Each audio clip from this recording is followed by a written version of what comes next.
Friends, welcome to JBPR creations. இன்றைக்கி special பார்த்தீங்கன்னா ஒரு ஸ்வீட் ரெசிபி தான் பண்ண போகிறேன். கிருத்திகைன்றதுனால இன்றைக்கி ஒரு ஸ்வீட் ரெசிபி ட்ரை பண்ணியிருக்கேன். இது வந்து ஜவ்வரிசி அல்வா. ஜவ்வரிசி ஒரு கப் எடுத்து தண்ணியில் ஊற வச்சுட்டு ஒரு 10 மினிட்ஸ் ஊற வச்சா போதும். அதுக்கப்புறம் தண்ணியில் வடிகட்டி எடுத்து வச்சுக்கணும்.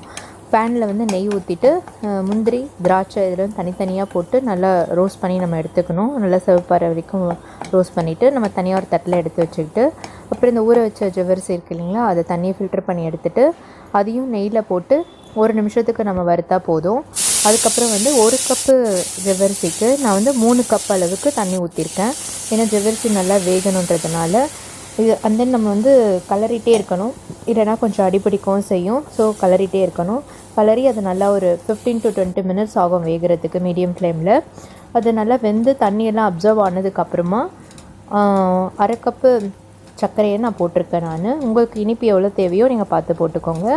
சர்க்கரை போட்டதுக்கப்புறமா ஒரு பிஞ்ச் வந்து சால்ட்டு, ஒரு பிஞ்ச் வந்து ஏலக்காய் தூள் இதெல்லாம் போட்டிருக்கேன். கொஞ்சமாக ஃபுட் கலர் ஆட் பண்ணியிருக்கேன்.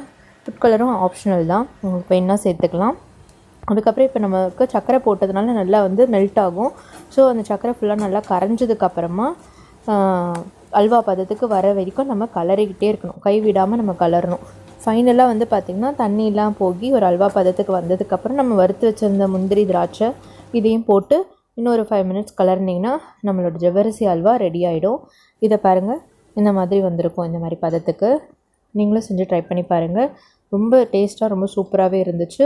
இதில் என்னென்னா ஜவ்வரிசி வந்து நல்லா வேகணும், அடிப்பிடிக்கக்கூடாது. இதை மட்டும் நம்ம கைவிடாமல் கலரிட்டே இருந்தோன்னா சூப்பராக வரும். நீங்களும் செஞ்சு ட்ரை பண்ணி பாருங்கள். என்னோடய சேனல் லைக் பண்ணுங்கள், ஷேர் பண்ணுங்கள், சப்ஸ்கிரைப் பண்ணுங்கள். தேங்க்யூ ஃபார் வாட்சிங்.